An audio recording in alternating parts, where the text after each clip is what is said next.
Le siège social de la grande famille Mangankoumazam, situé au premier arrondissement de la commune de Libreville, a ouvert ses activités lors d'une assemblée générale extraordinaire devant les représentants venus de l'intérieur du pays, invités de marque et membres en présence de la presse le 3 juillet 2025. Manzambé, sous la supervision de son directeur principal, Maître Moubéi Boual, de l'ensemble de son conseil des sages et de l'ensemble de ses membres venus de 9 provinces de notre pays, le Gabon, me font l'honneur de vous souhaiter à vous, ainsi qu'aux délégations qui vous accompagnent, la cordiale des bienvenus au sein de son siège national.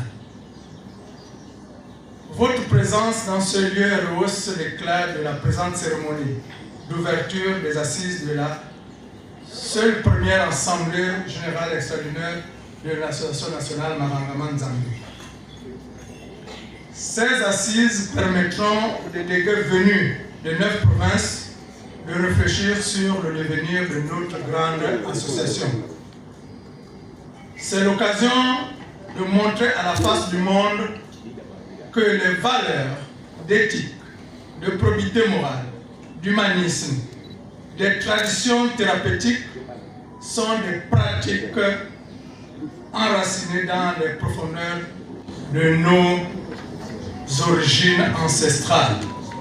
Après le discours introductif des membres du bureau, le tour est revenu au directeur principal de l'association, Maître Moubéi Boual, de fixer le cap en mettant en exergue la genèse, l'extirpation des préjugés, le bien fondé du rite traditionnel galvaudé par les Foutous au sein du Bwiti Misoko. Distingués invités, en vos rangs, grades et qualités respectifs, Mesdames et Messieurs, en ma qualité de directeur principal, je vous souhaite la plus cordiale des bienvenues. Nous sommes réunis afin de tenir la toute première Assemblée générale extraordinaire de notre association. Fruit d'une vision culturelle et traditionnelle, d'une ambition ancestrale partagée, actée par un cheminement collectif, entamé il y a maintenant 6 ans. Notre rencontre du jour n'est pas une simple réunion, c'est un moment de communion profonde, une halte sacrée sur le sentier de notre destin commun. Il est dit dans nos enseignements spirituels que c'est dans le rêve que jaillit la vision.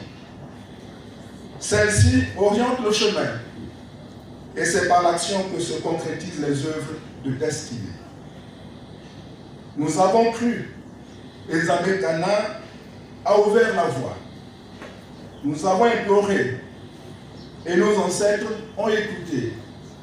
Nous avons agi avec courage et détermination. Et voici aujourd'hui que nous sommes assemblés dans l'unité, la paix, la bénédiction de nos aïeux. Notre dété père et frère, Émile Lekouma Makonza, lança le premier appel au temple jusqu'à ce jour du 3 juillet 2025. Que de pas franchis, que d'épreuves traversées, que de bénédictions reçues.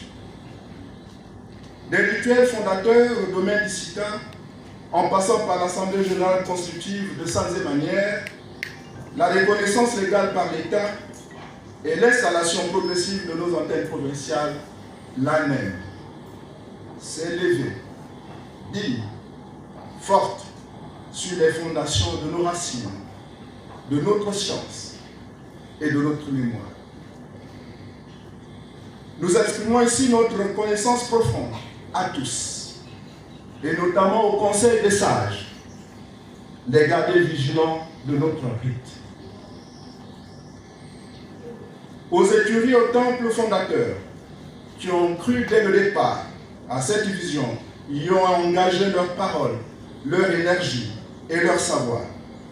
Sans leur foi, leur patience et leur engagement, cette œuvre collective ne serait jamais incarnée.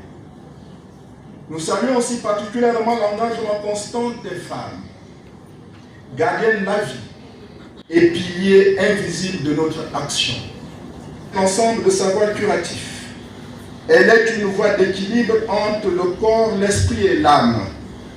Un langage sacré entre l'humain, la nature et les mondes invisibles. Issue de l'union entre pharmacopée et spiritualité, elle ne peut être réduite à une technique. Elle est une science de vie, enracinée dans les âges, portée par des rites, des visions, et vous les maîtres. Le Boté Missoko est un gardien essentiel et l'ANEM s'engage à défendre ses piliers, notamment l'iboga, sans oublier les autres essences végétales qui participent également à la médecine traditionnelle, et à restaurer la dignité du Nganga, dépositaire de cette sagesse.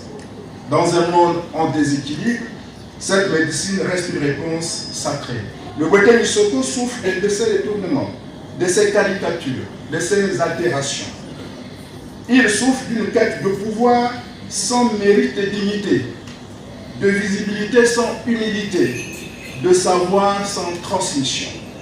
C'est pourquoi nous devons redéfinir ensemble dans cette Assemblée générale extraordinaire les fondements de notre fonctionnement, nos règles, notre gouvernance et nos principes éthiques à la lumière de l'expérience, dans le respect de nos anciens, avec le regard tourné vers l'avenir.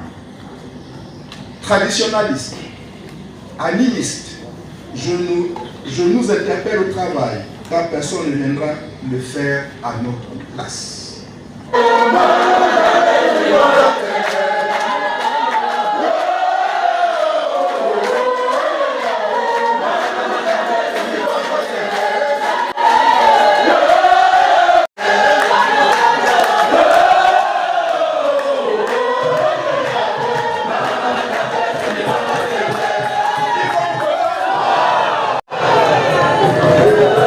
Nous notons que c'est durant 3 jours que le siège de la grande famille Mangang Mazambe sera en vitrine, avec pour activité table ronde, atelier, valorisation du Boté Missoko, exposition, recommandations qui seront déposées aux autorités du 241 de la 5e République.